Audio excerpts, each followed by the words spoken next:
This conference will now be recorded.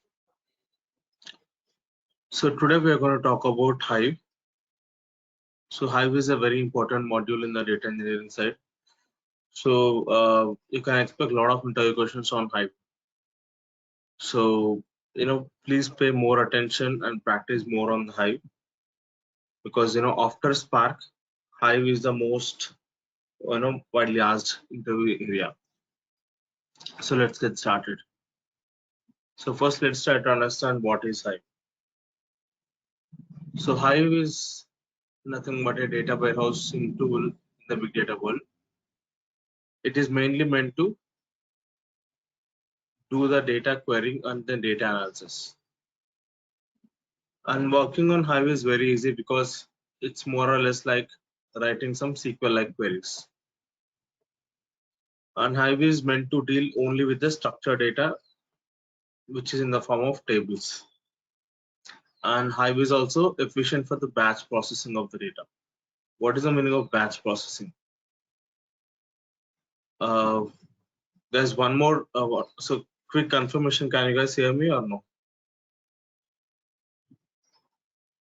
Hello? Yeah, Can Abhishek. someone? Yeah, we can hear you. Yes, Sure. sir. Thank you. Thank you.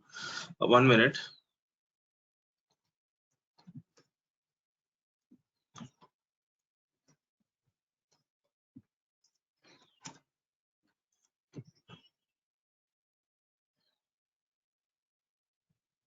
So Hive is efficient for the batch processing of the data. So oftentimes you may get a question in the interview such as, what is the meaning of batch processing? So basically you will get the data at a specific time.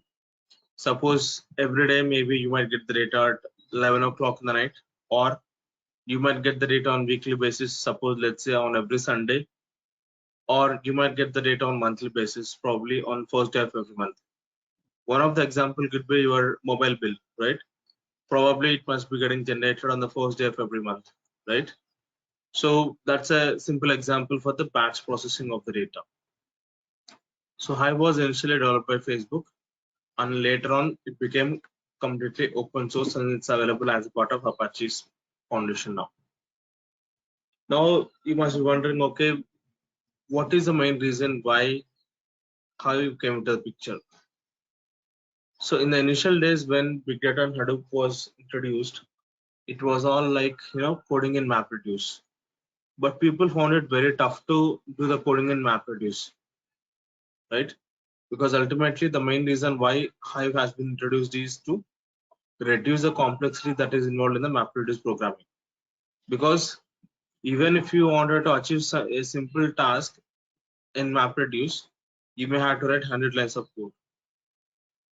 But if you wanted to achieve the same thing in Hive, a single line of query should be sufficient enough. So that's the main reason why Hive has been introduced, to reduce the complexity that is involved in the MapReduce programming. Also, it is easy for somebody who is coming from non-Java or non-coding background, right? Because all they need is some SQL knowledge, then they are good to go. And one of the inter question here again is, even though we're going to write some SQL-like queries in Hive, all those Hive queries are converted to MapReduce programs in the background. Remember this point. There is a chance that this question might be asked in the interviews.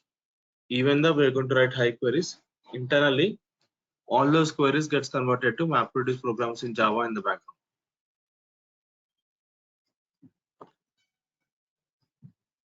So we understood what Hive is and we understood why Hive is. Let me talk about metadata. This is very important terminology that you have to understand. I will give you a simple example to start with. Suppose someone sent you a message in WhatsApp saying hi, right?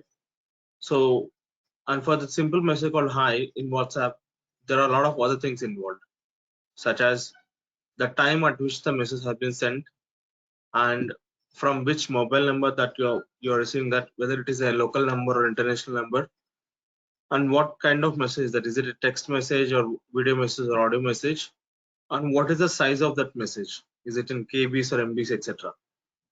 So just for a simple message called hi, there are a lot of other things involved. right? So here in this example, Hive is nothing but your actual data. Other things such as the mobile number, the time at which it has been sent, etc. All such information is nothing but called as metadata. So why is it called as metadata? Because it is data.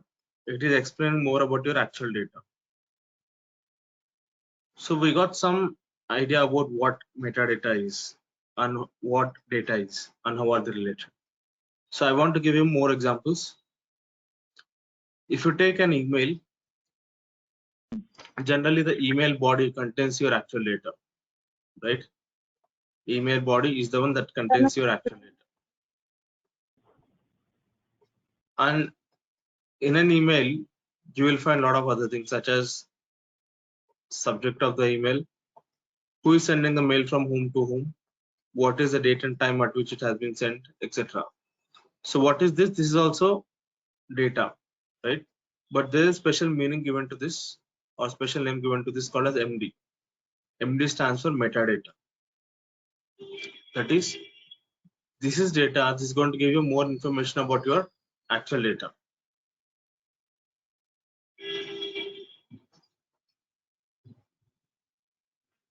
Right?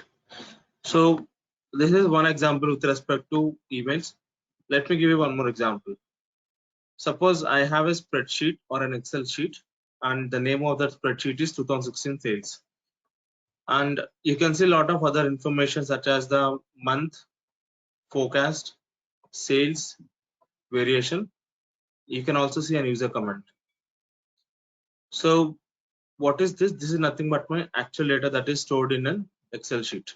I'll just give it as D. But let me ask you one question here. Suppose, let's say you don't have this spreadsheet name and you don't have this first row representing the column names and you don't have this user comment. Now, just by looking at this data, is it possible for you to figure out what data that we're talking here?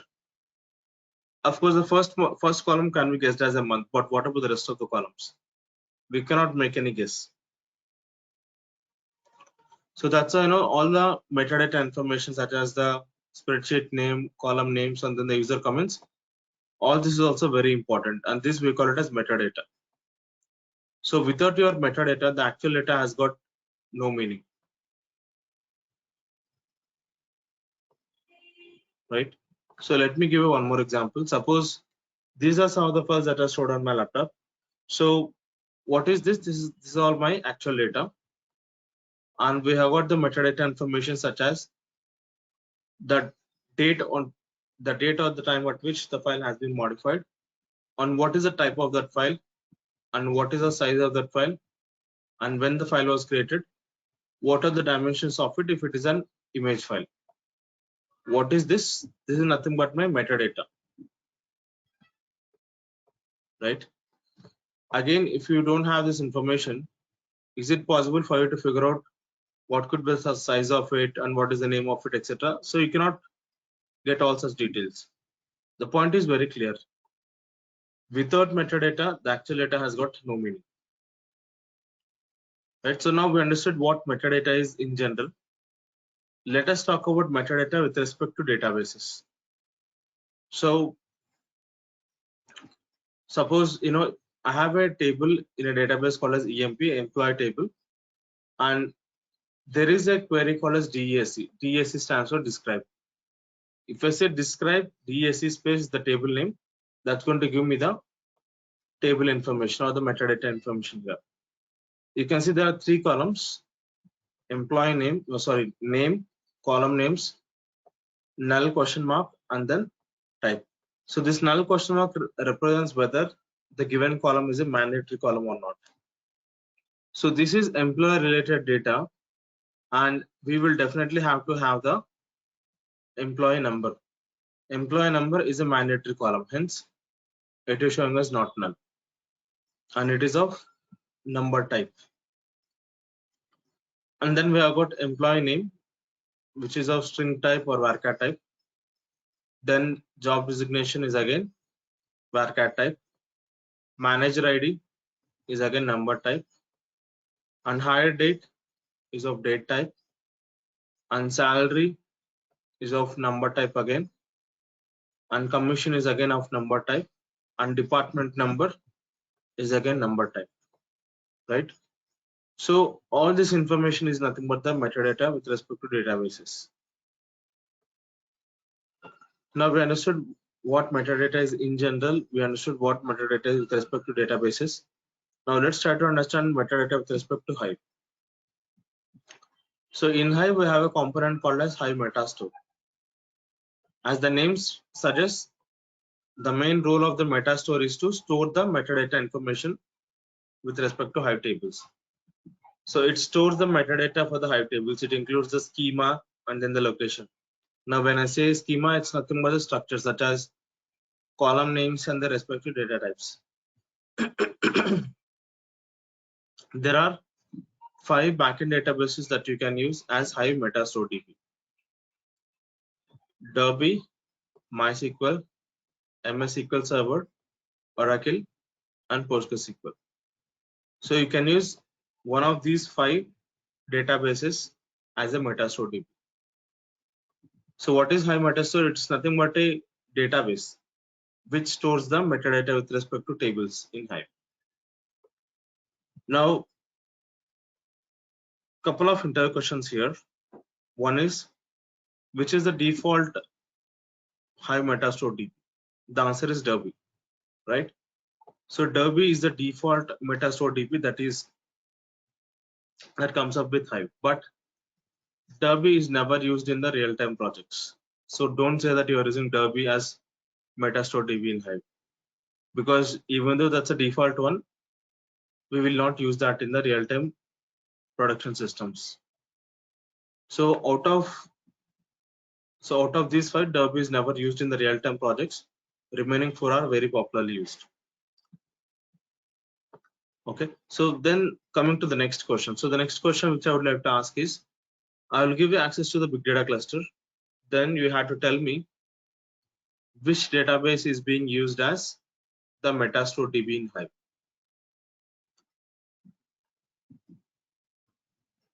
So let me answer the question one more time. So I'll give you access to the big data cluster.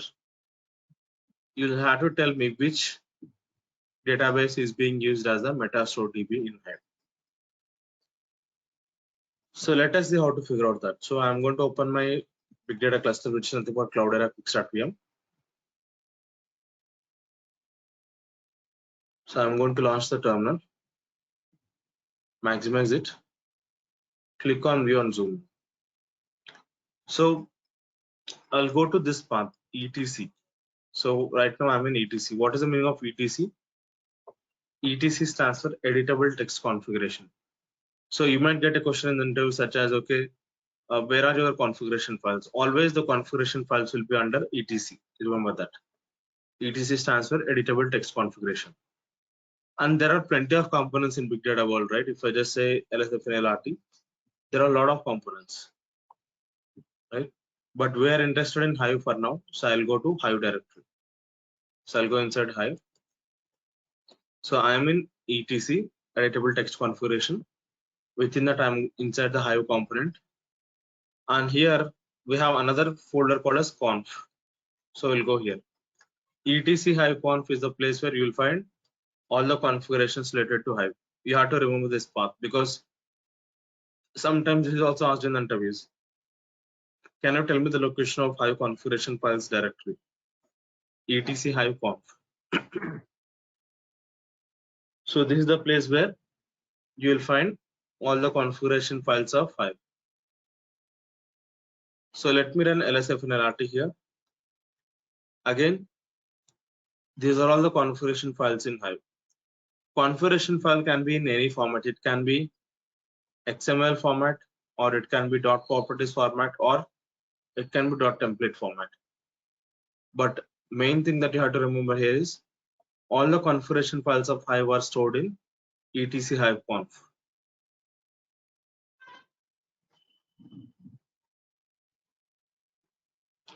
So here, which is the important one? So the main important configuration file is hive-setup.xml file. You have to remember this because they may ask you, okay, can you tell me what's the configuration file name of Hive? It is nothing but hive-setup.xml file. Where is it located? etc hive conf. Let's open this file. So I'm going to open this file by using vi editor, vi space the file name, enter. This is an XML file. So you can see the data in an XML file. You can see this is how it would be stored, right? So here the first property is nothing but the starting point of the property, and you can see this / symbol, that is an indication of the end of the property. So you can see that the property contains 3 important tags, again tags or fields: name, value, and description. So our goal is to figure out the metastore DB that is being used, right? Now if you closely observe this, you can see certain information such as the description talks about metastore. Also the value also talks about the metastore. Along with that, I can also see something like MySQL. So by looking at this, I can clearly say that okay, MySQL is the metastore DB used in Hive. So that is how, if you join any project, this is how you have to figure out which database is being used as a metastore DB in Hive. So in our case on Cloudera Quick-Start-VM, we are using MySQL as the metastore DB in Hive.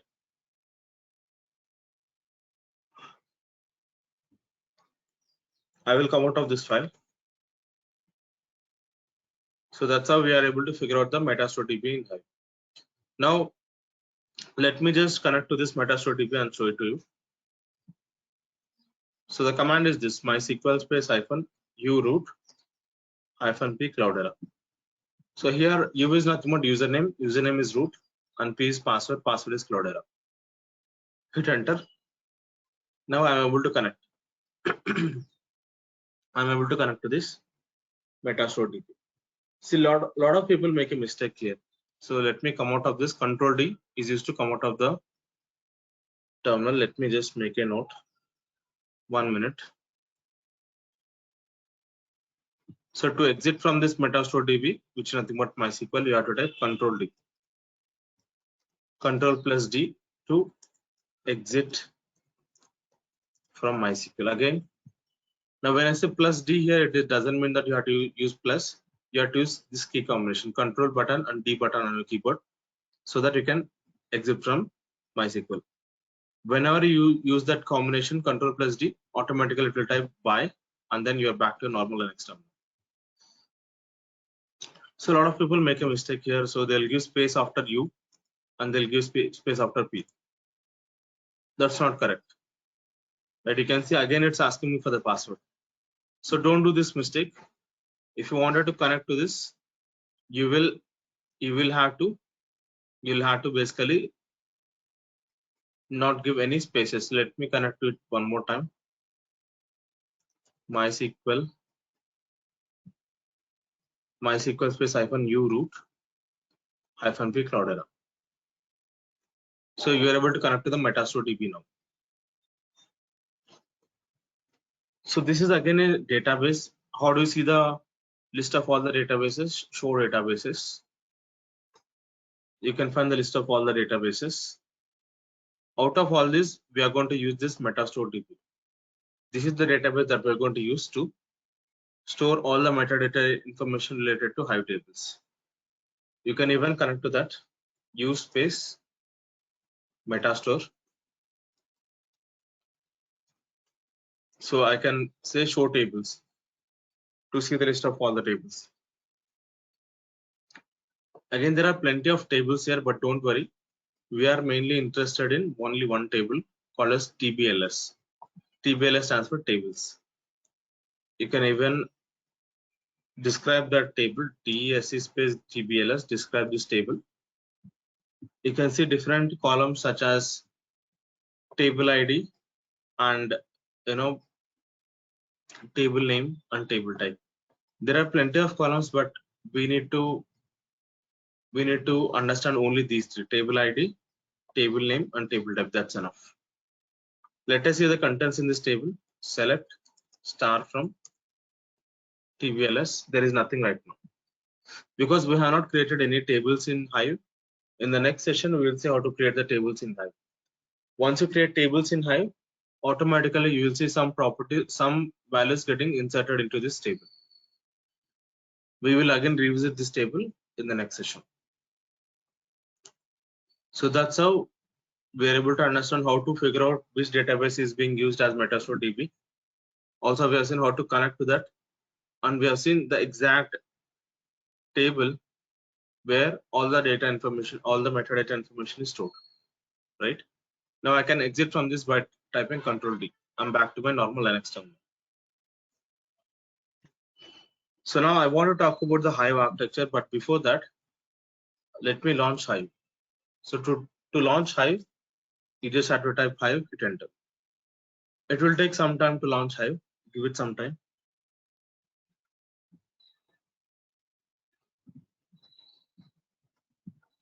So you can see that Hive shell has been launched. Hive shell has been launched.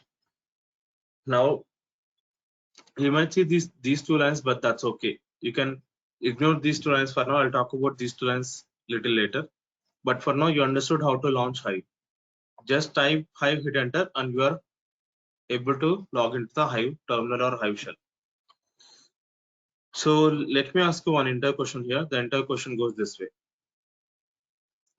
So interviewers may directly ask you to explain the Hive architecture, or they may ask you to explain the Hive internals, or they may ask you to explain what happens when we run Hive query. So these are the three different ways of asking the same question. So we can explain this with the help of this architecture. But before that, we have to understand about one more important terminology. So we have launched Hive shell or Hive terminal, right? So different people use different terminologies. Let me make a note of that. Some people call it as Hive shell. Some will call it as Hive terminal. And some people will call it as Hive CLI. CLI stands for command line interface. All are same.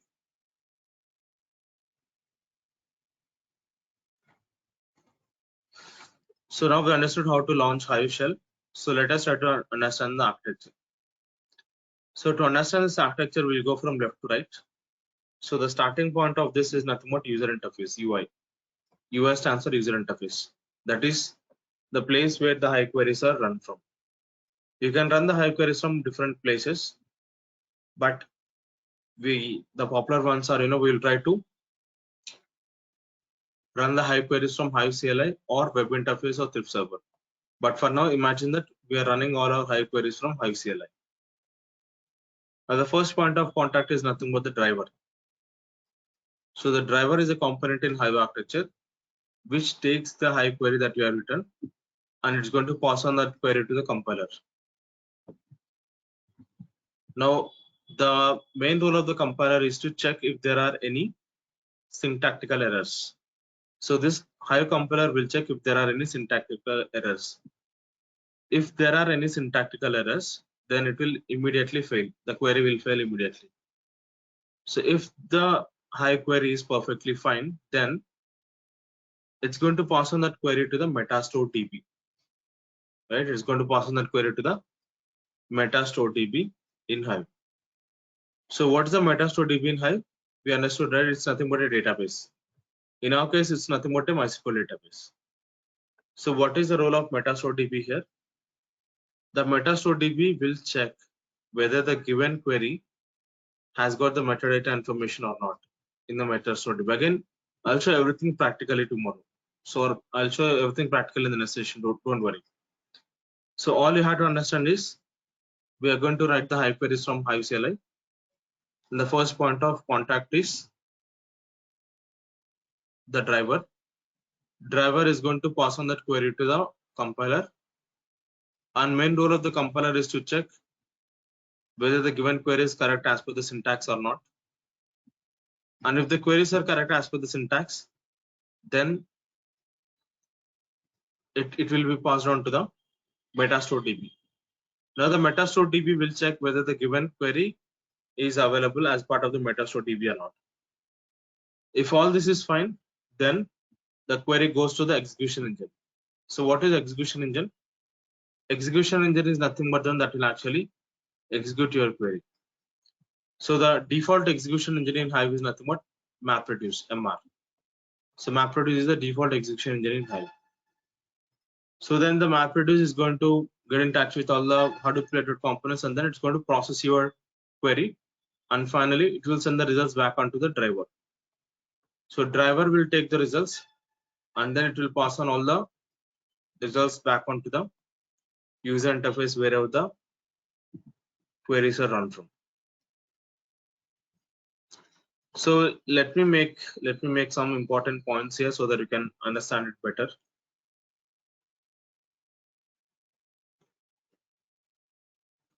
So whenever you were asked about this question, such as Hive architecture or Hive internals, or what exactly happens when you run any Hive query, so this is how you can explain. So you can start with this.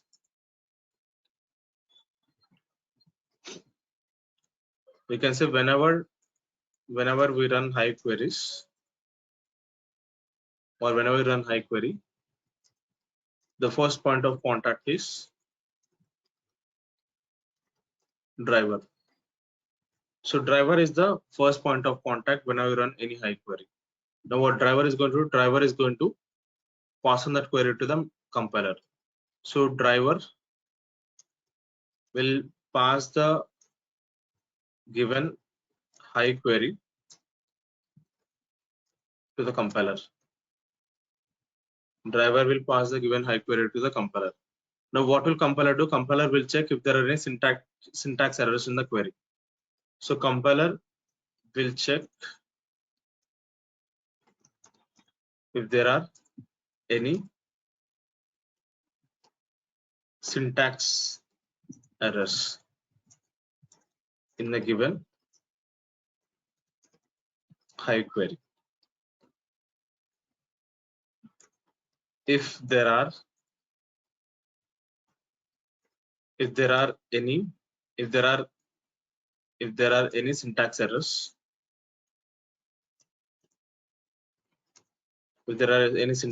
then the Hive query will fail. Then the Hive query will fail immediately. Then the Hive query will fail immediately. If there are no errors, then it will pass on that query to the metastore DB. If there are no syntax errors, then the Hive query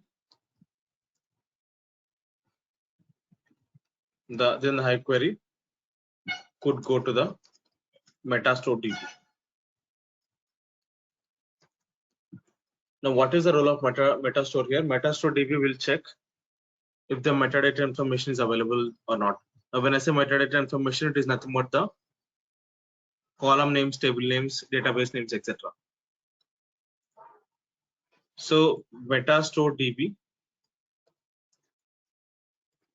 will check if the metadata information, is available or not. Now, when I say metadata, it's nothing but table names or column names or database names. So all this information is checked in the metastore DB in Hive. Again, if the metadata information is not found, the Hive query will fail immediately. If the metadata is not found,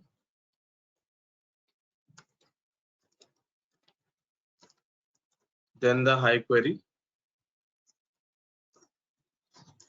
will fail immediately. So let's say the metadata is found, then the query goes to the execution engine. If the metadata is found, then the Hive query then the Hive query could be executed by execution engine. So one entire question here. So what's the default execution engine in Hive? It's nothing but MapReduce. Remember this.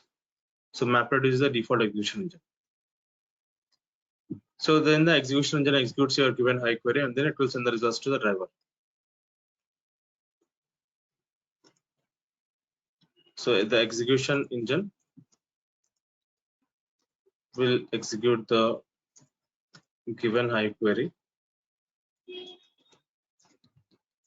and will send the results to the driver.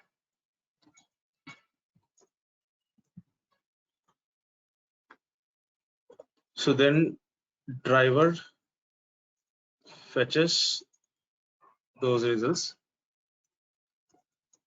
and will pass on to the Hive shell. So if you think that, okay, we have run the Hive queries from Hive shell, so that's where you're going to see the results again. So this should be the architecture, right? So if someone asks you to explain architecture, you can explain this, because everything goes in a sequential way here, right? So you have to explain this again. Let me paste this in the chat so that you can use it for your reference.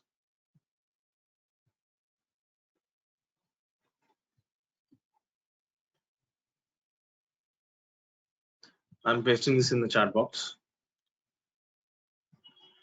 You can keep it as a reference. So, but this is very important, guys. So again, I'm going to show everything practically. So you can see an exception here whenever there are any syntax errors. It's nothing but parse exception.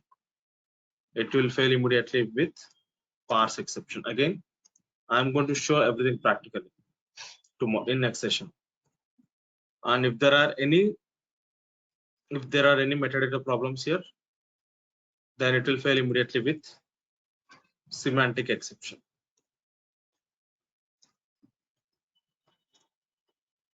So in the interviews, they may ask you this question, such as, okay, which component in Hive will throw the parse exception? It's nothing but the compiler. Or they may ask you, okay, which component in Hive will throw semantic exception? Metastore DB. So what is the reason for parse exception? Because of syntax errors. And what's the reason for semantic exception? Because if the metadata is not found, then that's where you're going to see the semantic exception.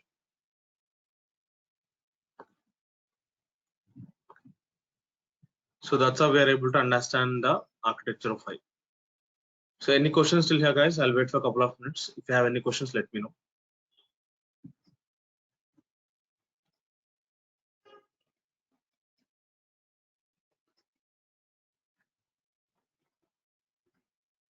Any questions so far?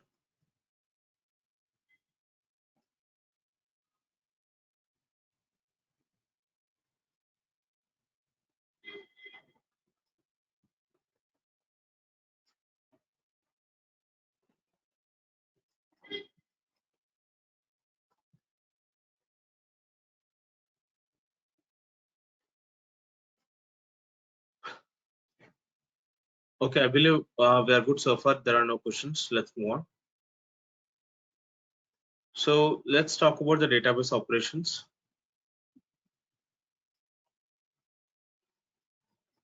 So we are able to launch Hive first. Now let's see the list of all the databases. You can see the list of all the databases by saying show databases. So we are getting this output. How to understand this output? It's saying that, okay, the query that you ran is working fine. It's saying okay, and it's getting me the results saying okay. It's saying fetched one row. What is the meaning of fetched one row?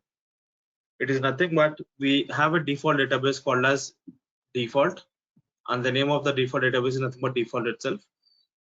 And it's saying that, okay, there is only one database right now, and this query took 1.114 seconds. So that's how you have to understand this. Now let's see how to create a database. You can just create a database by saying create database. Let's say I want to create a database with the name called as test. You can say create database test. You can run show databases to see the created database, right? Now what will happen if I rerun the same command again? I'll try to again run create database. It will fail because we already have a database with the name called as test, and we are trying to recreate it again. In that case, it will fail. So that's the behavior. Now let's do one thing. Let us create one more database, but this time to avoid this failure, I'm going to say create database if not exists. Create database if not exists, and then you can give the database name, which is nothing but let's give a different name. Let's say May, right? So May is the database name that we're trying to, or May 2022 is the database name. Enter. Now there are no errors. The database should have been created. We can confirm the same by saying for databases. I can see a database called as May 2022 created here.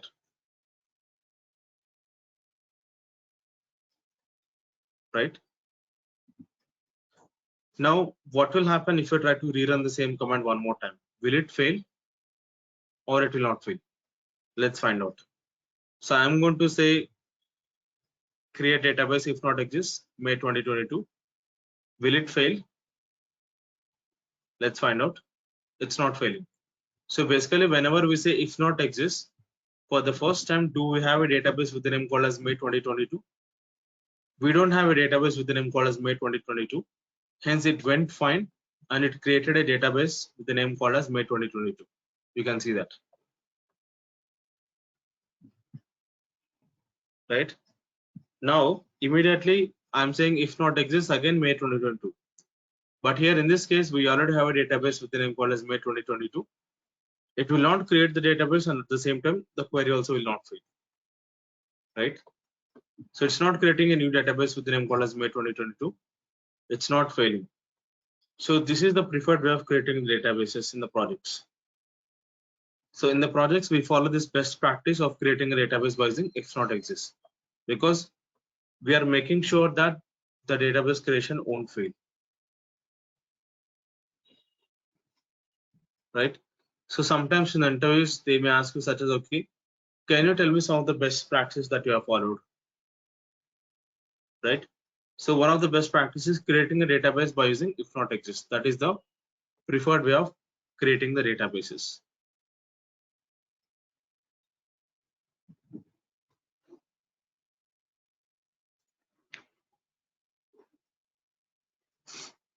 Right? Now you guys must be wondering, okay, do we need to write all the Hive queries in capital case? It's not mandatory. Even if I say show databases, it will still work. Right? Show databases is giving me the list of all the databases, but in the projects, as a best practice, all the Hive related keywords must be in the uppercase. You can see that I'm using everywhere uppercase here, but your database names and table names and column names must be in lowercase. Database names, table names and column names must be in the lowercase, and rest of the keywords must be in the uppercase. So that's the best practice that we follow in the projects. And moreover, is it mandatory to give this semicolon at the end of the each and every command? Is this mandatory? It is mandatory. I'll tell you why. So if I say show databases, and let's say that I won't give that semicolon, and I'll hit enter. I kept on hitting enter, but it's not running the command. And if I immediately type semicolon and hit enter, it immediately ran the command, and then it is getting me the results. So basically, this semicolon is an indication that that is the end of the query. To mark the end of the query, we are going to use this semicolon. If you don't give the semicolon, it will think that, okay, you're still trying to type the query. Right? So that's why giving the semicolon is mandatory in every Hive query. Right? And also one more thing, to actually clear the screen in Hive, we can use Control and L. So Control button on your keyboard plus along with L, it is used to clear the screen. To clear the screen in Hive. Let me show that. So I'm going to type Control and L on my keyboard now. That will clear the screen for me. Let me show that. Control L. The screen has been cleared.